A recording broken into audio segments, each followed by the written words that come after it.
John, maybe if we could start with you. Okay. Maybe you could tell us a little bit about your role here, what you do on the daily, and what do you like? What do you like about being here? Start with you know what you do and. I would say I guess I call when we play around, I call myself the chief of staff because we got other people that are like president roles or vice president roles and stuff, but we have all these different roles here, and I feel like I'm more the organizer, and I try to stay on top of everybody and getting things, getting them, making sure they're on top of what they're supposed to be doing or what they commit to. I do a lot of organizing when it comes to like the events here for fundraisers or just gatherings for the community and also for the outside community. I guess I do a lot of with help with organizing cleanups and do a lot of cleaning up myself and maintaining the lot. Just because I feel like you can't lead people if you're not doing what you're preaching to everybody and stuff. So you have to stay on top of that. So that's like, I think that's what sort of led me to, I guess, a leader position role, I guess you would say, is because I like things to be a certain way, organized and somewhat clean in the chaos that we live in. So with that, I guess responsibility came, I'm a mediator sometimes. Sometimes I need to be mediated. Not perfect. I got issues too out here, but I try to keep the peace. I have I guess I feel like I had the taste of both worlds. Like growing up and stuff, even though I had my own little issues, my family was strong middle class, stable, never really experienced anything evictions unless it was through my friends. Parents had really good jobs. Yeah, but I was born and raised in Oakland. Okay. Well, born in San Francisco, and then I got adopted when I was 4, and then I lived in Oakland, North Oakland, close to Piedmont. My mom lives in Piedmont now, but they're not the snobby type of people. They don't, My mom doesn't spend money on anything. She never bought anything brand new except for me once. But I lived a really I would say sort of privileged. I mean, as of not worrying about financially that type of stuff, stability in that way, and then as an adult, lived pretty decent. But but the other side is that I did use drugs and alcohol, and it caused me to become out here.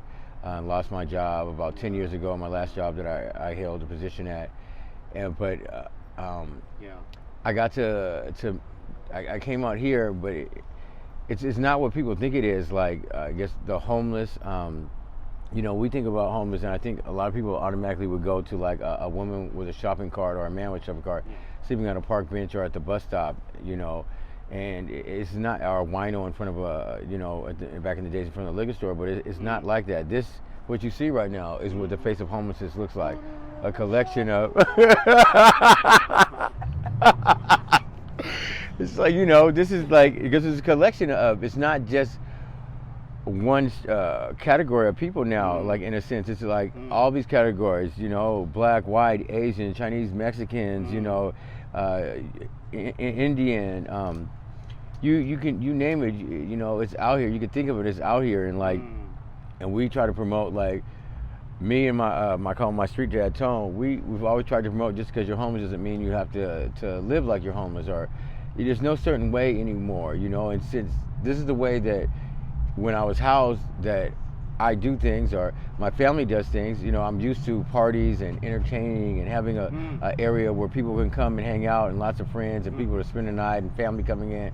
So that's exactly the same thing I do out here. It's like, it would be no difference. It's just, the only difference is I don't have a roof, and I don't want a roof really. I like the sort of Mediterranean style sort of thing, unless it's raining, and then all hell breaks out. But probably so. I don't know, like it's great people out here. It's like, I mean, just talking about, like, really quick, a bike ride that we all went on to Sacramento on October 1st. Like, that was the Unhoused people. We rode our bikes up there. We drove. We came up with the money. We networked with other unhoused people up there. We did all this. We didn't get grants. We didn't. there's no favors pulled. You know, we didn't fly up there, you know, to go advocate somewhere else. You know, we struggled. We made our way up there. You know, we did it and stuff, and we're doing that stuff. We're doing a lot of that stuff all the time. Cop on Wood was, you know, built with volunteers and unhoused people, and they maintain it, and they, you know, they ran LeaJay ran the kitchen. You had someone who ran their clothing closet. Then they had a holistic healing room with, you know, holistic herbs and stuff for healing. I mean, but all this stuff is done not with rich people, not with people who can just go pay somebody to go do this. Like, we're doing this. Like, we made the contacts with media and kept promoting it, and responsible and called, and, you know, all this stuff that they put on us as being homeless, as not being, like, you know, responsible and not hard workers, and you know, like lazy and stuff. Like, none of this could have been done with lazy people. I mean, you just don't get this far in life. And then we don't have resources, in a sense, as we don't have people just giving us stuff. You know what I mean? Like, we have to go out there and find it for ourselves and bring it back. And, you know, even just getting water sometimes in the morning to, like, brush your teeth, it's sort of like, we don't have any water in the tank. We gotta go to the park. Do you want to take a hot wipe down this morning or a cold wipe down? So that means you got to get wood for the fire. See if there's gas. You know, everything is sort of like the job. Is, you know, there's no lazy people here. So I'm just saying this because people out there think, for some reason, you know, maybe that was something that went on before we became homeless. I don't know, but everyone that I know out here, they're far from ever being lazy. That's, you know, but I just say that because it's great people out here, and I wouldn't change it, you know, because the people out here have helped me grow so much, and just, like, I don't know, you know, it's good. Like, that bike ride was amazing for me. Like, we had a chance to everybody just sort of bond in their own time and just go through some shit, and just, like, the people in Sacramento were so welcoming, and they had tents up for us, and it was my birthday that day, and they had a cake at 1 o'clock in the morning when me and Monty finally rolled in from being lost and not wanting to call anybody to say, hey, where is the site? Everybody else was there. LeaJay got me, which I was wearing it earlier today, a sweatsuit, and they got me this bike card that was made out of wood. But I mean, like, we do everything that everybody else does, the same stuff. People plan people's birthdays, they surprise them, like, we cry, we fight. We fought before we went to the senator's office. Like, we weren't gonna go. Like, she was gonna go home, and I was like, we were both throwing our tantrums, we was going through it. But by the time we got down to the parking lot, we were just cussing everybody else out except for ourselves. We were like, you know, back together. We were like, that rage outward. yeah, we went in there and we did what we came down there to do and stuff, you know, and like, everything is, I mean, it's nothing different that we do. We do the same things everybody else is doing out there and stuff. But we get to, I feel like sometimes, one last thing is we get to see the beauty of life more than other people, because we're not inside boxes all the time, because we're basically outside, and the people that help us are always outside. So at nighttime, the skyline of downtown Oakland is beautiful, and it's a clear shot. We can see the sunset, and like right now, how clear the sky is, and just in its position where it's like not a whole bunch of stuff around us. I don't know, it's like something that I feel like we invite people to come down here to get a piece of this, to enjoy what we enjoy, to see what we see, to slow down just for a second, and you know, that's we're fighting for housing, because everybody deserves housing, you know. Well, and when you talk about housing, I think there was something that really stood out to me in what you said that I've heard a lot from other people. It's like, you're like, I like this open air.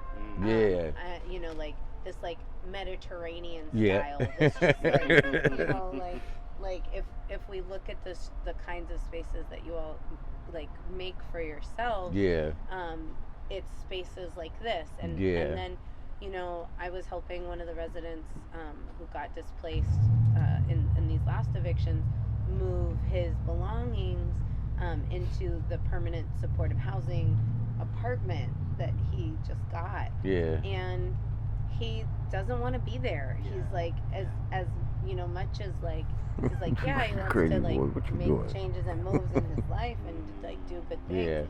He's still feeling like the oppression of moving from being outside all the time to being inside. And by himself. There you go. Sorry. That's it.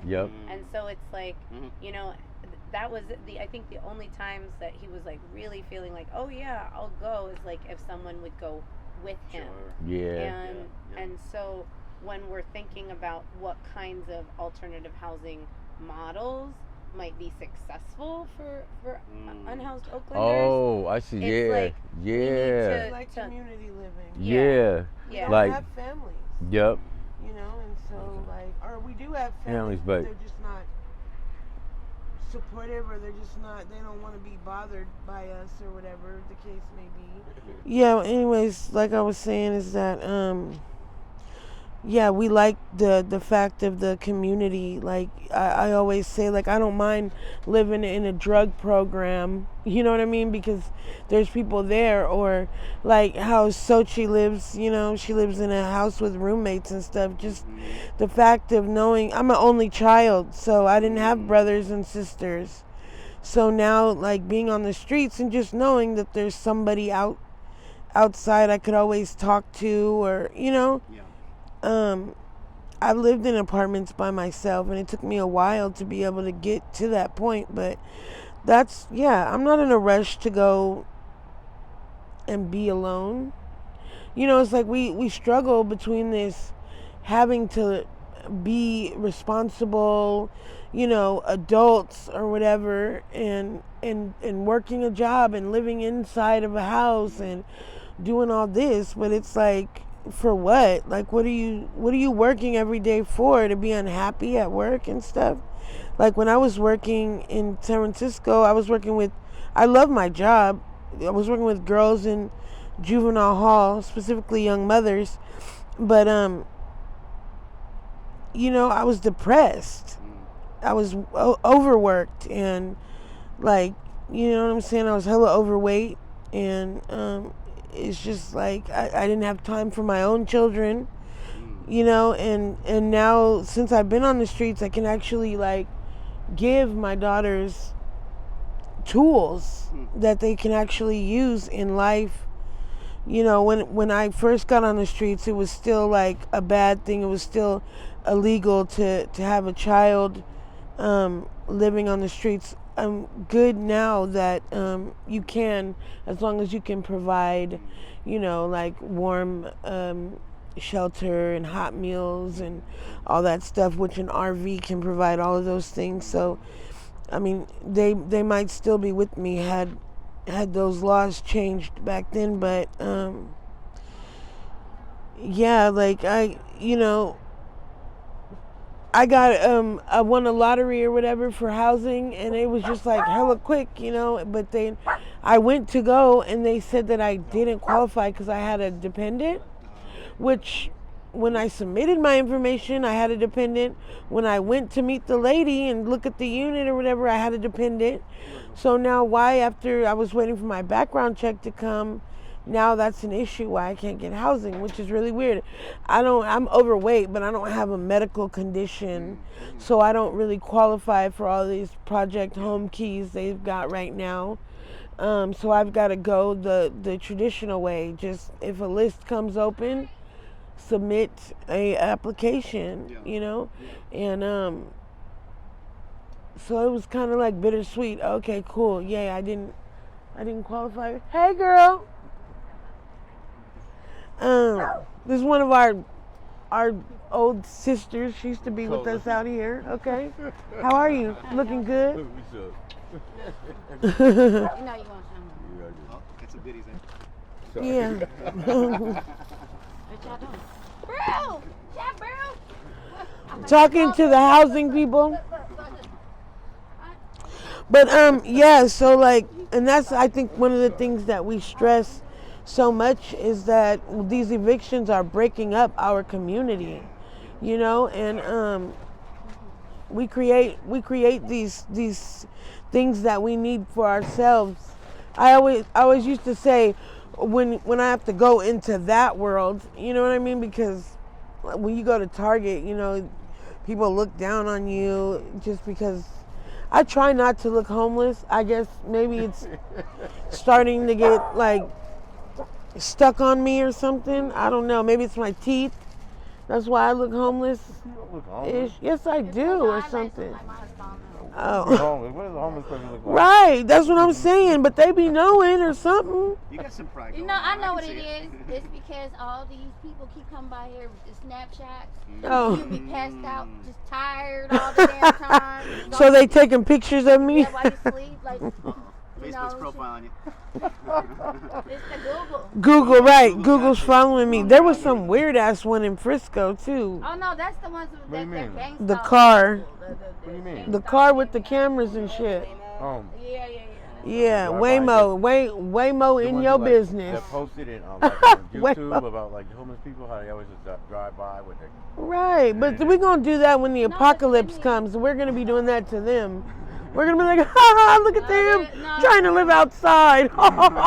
We got it already. We've been doing this shit for years. Too, I think, too, to help us.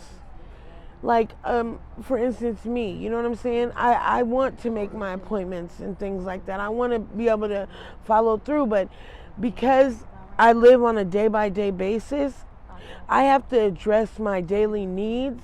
And so once I get going, then I forget about other stuff that's like not right here. Not saying that it's unimportant, it's just I get torn. Oh, can you give me a ride over here? Or no, yeah, come sit over here and do this interview. You know what I mean? Or whatever. And and so, but having a case manager, I was excited about that. Because you get some help along the way. Right, and they Appointments and whatnot. keeping appointments, or you know what I mean, just having something to be accountable to when you're an adult.